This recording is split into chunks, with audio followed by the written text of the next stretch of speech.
I've mentioned before that growing up I spent a lot of time outside and wandering around the woods behind my house. I've also mentioned that I was alone a lot and very independent, and that whenever I did want to leave the house on my own, I had to repeat back to my mother a list of rules that we had.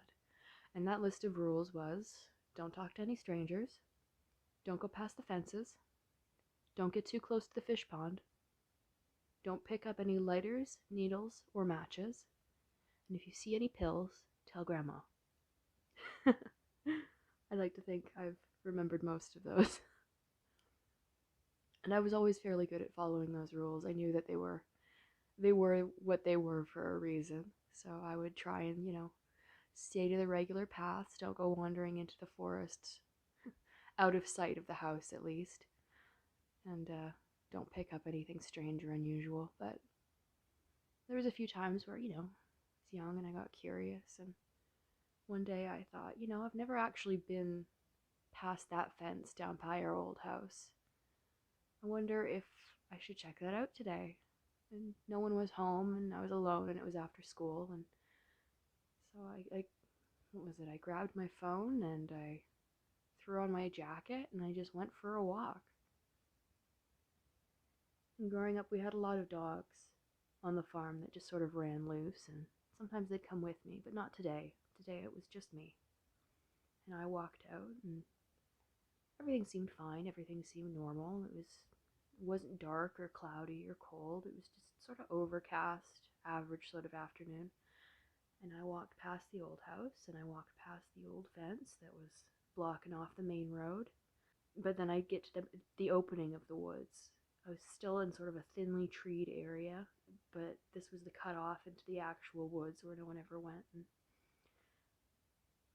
I'm walking towards it, and I'm maybe 30 meters from the gate, and I stop and I look. And the gate, the closure on it was just old panel wood nailed together, but I realized that it had been broken in half, like something, like a tree or something had fallen on it, but there was no bits of wood, no branches anywhere. We hadn't had a storm recently. There was no fallen trees, no trunks, nothing like that nearby. And so I kind of slowly approach, and I think, well, there's bears out here. Could have been a bear. We had a horse back then, but the horse didn't go in this part of the farm. There was no fields. There's no reason for it to be out there. And I guess I thought the wood maybe rotted and just collapsed, but I get to it and I see it's smooth, it's dry, it's not waterlogged, it's not moldy. It just broke, splintered. You can see the surface of the panel boards where they're all sort of grayed out and faded from the sun and from just weathering. And you can see where it's splintered, where it's just a little bit a red tan kind of color, where it's dry but shielded from the light so the color doesn't fade. And I thought that was kind of odd, but that wasn't why I stopped. Why I stopped was I turned, about to climb over it, and look down, and I see something pink just off the side of the path. And I stop, and I think that's an odd color for a rock, and it's shiny too, and it's about the size of a football. And so I get down off the fence and I walk over, and I kind of crouch down. I needed glasses back then, but I never wore them. So I had to get kind of close, and I realize it's pink and wet and shiny. And underneath is sort of a pale yellow white.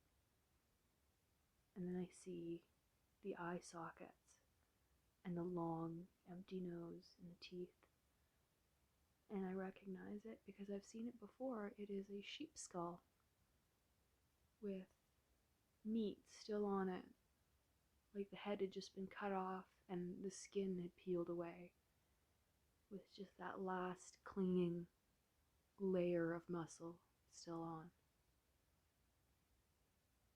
And it sounds strange, but that in itself wouldn't have been too unusual. We had sheep. We had them for food. I assumed that Maybe someone had, decided to butcher a sheep, but it was odd. It was not where we usually did that, down closer to the house, and there was nothing else. There was no blood, no bones, no wool, nothing else that may have been left behind. Just the head. Just the head. No skin, no bones. Just the skull.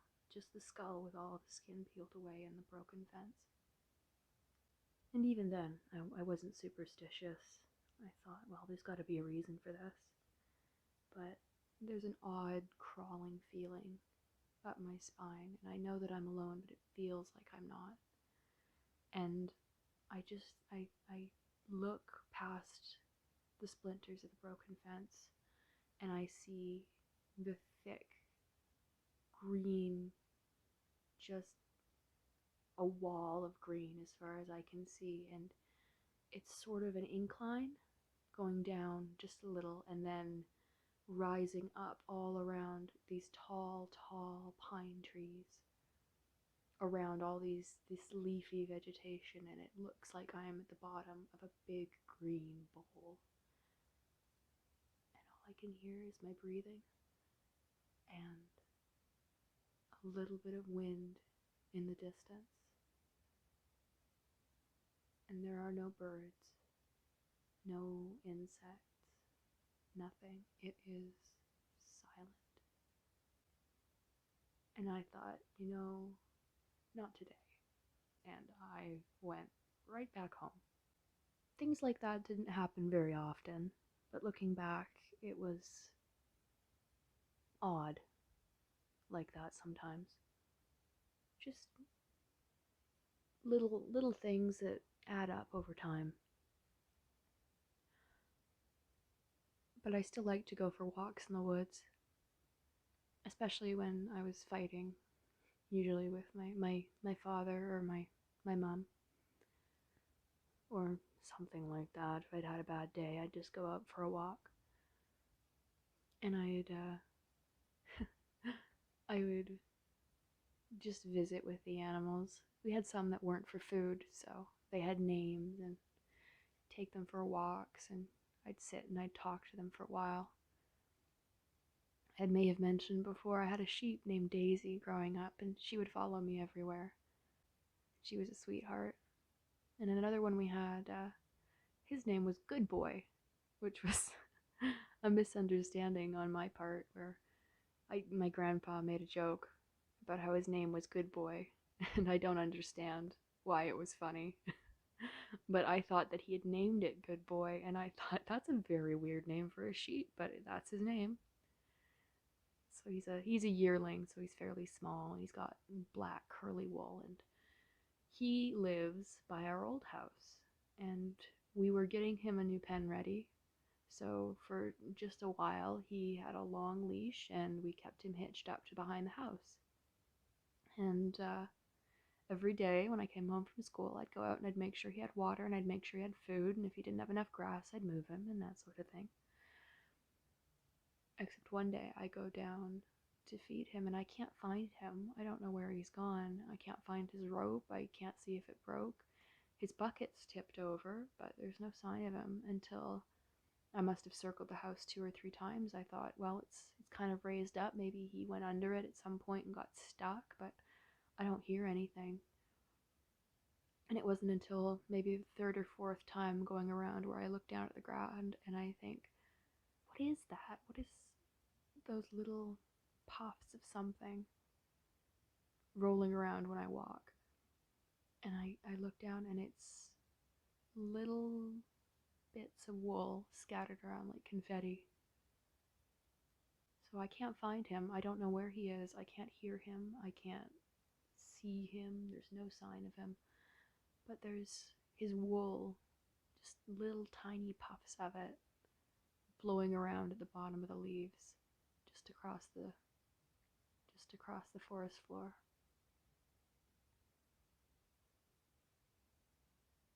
And we never did find him. Another time, when I was on the other side of the property, maybe, I don't know, maybe a kilometer, maybe 2 away, I was just, going on a walk. It was sunny, I remember. I think it was maybe late spring. And I was going down this long gravel road down where we had an orchard and some fruit trees just before we led to the other side of the forest.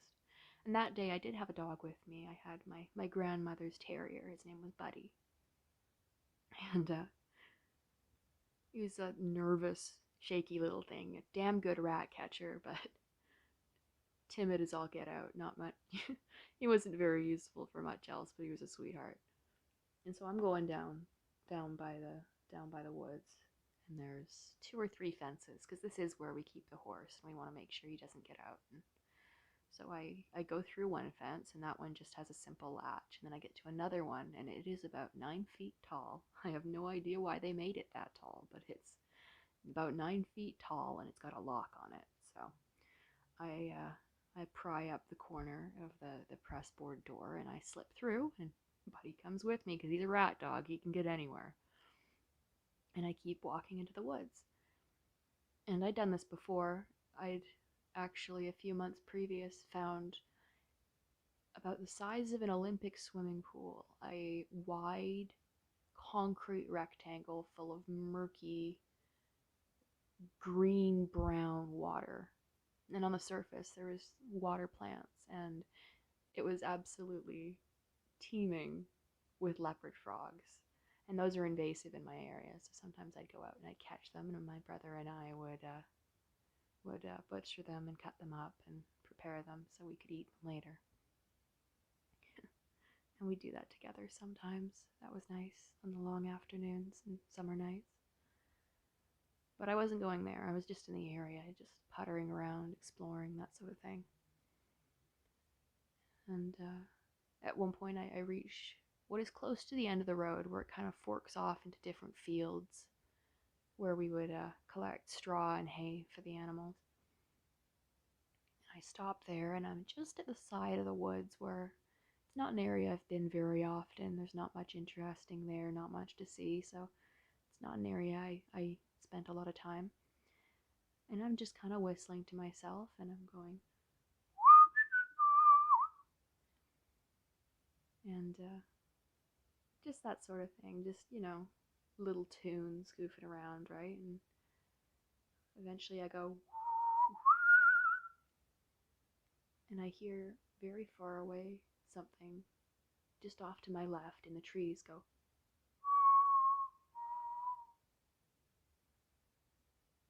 I think, oh, that's interesting. I wonder if that's a bird, and I want to try and imitate it, try and sound like the sound it made. So I go, and I wait a couple seconds, and nothing happens. So I go,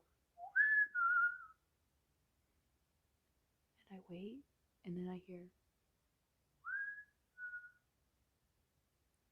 and there's no people out there.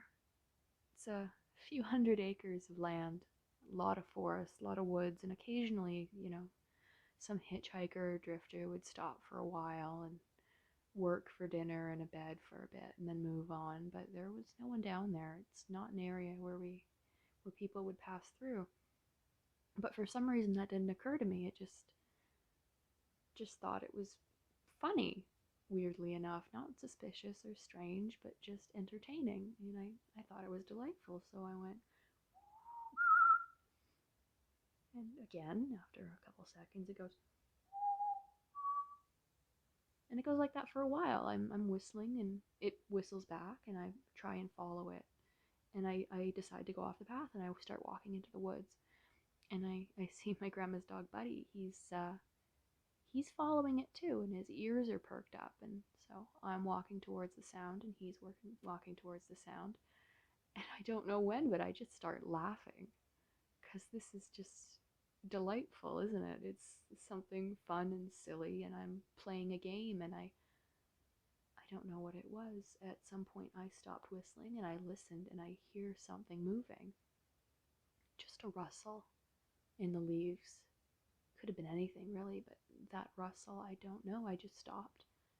And then I hear,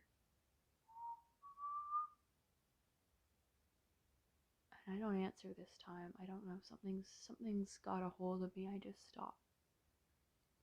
And after a second passes by, it goes, and it's closer this time. And it's quiet for a second, and then I hear a rustle again, and it sounds like something's coming towards me. And I don't know where this happy, buoyant feeling came from, but all of a sudden it was gone. And I just felt just cold, cold dread. Like missing a step going down the stairs, or suddenly realizing that you're being watched.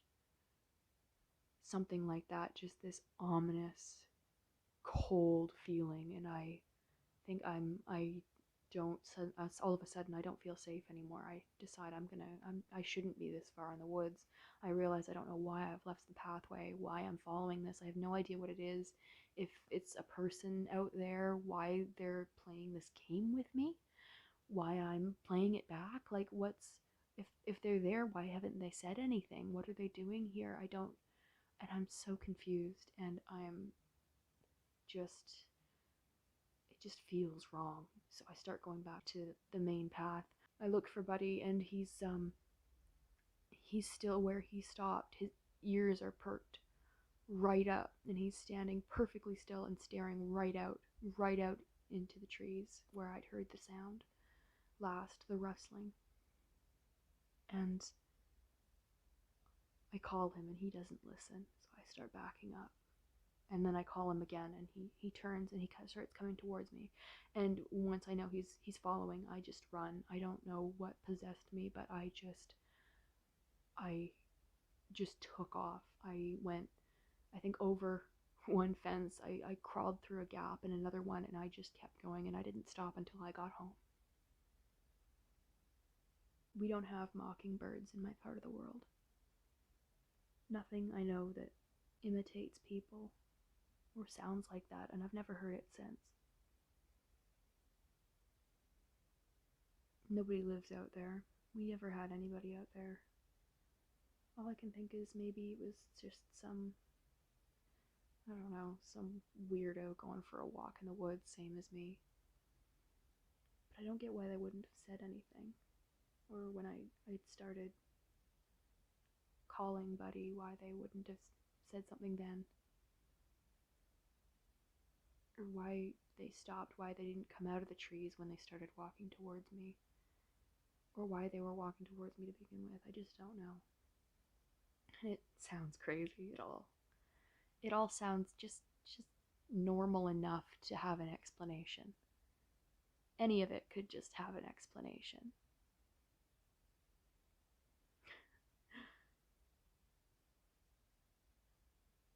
Before sharing stories like this, I've had a lot of people tell me that, like, just skeptical things, like, yeah, I'm sure that happened, or you don't have to lie on the internet, sweetie, that sort of thing. But I don't care if anyone believes me. It's good that people are skeptical.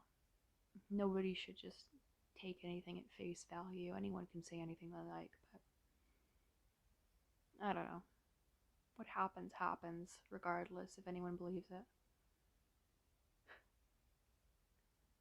I like to think if I'd have made it up, though, I'd have some sort of climax or pinnacle of action and a satisfying conclusion or some tingly, ominous final statement to keep you on the edge of your seat, but I got nothing. Just weird little things that happen when you're far enough out.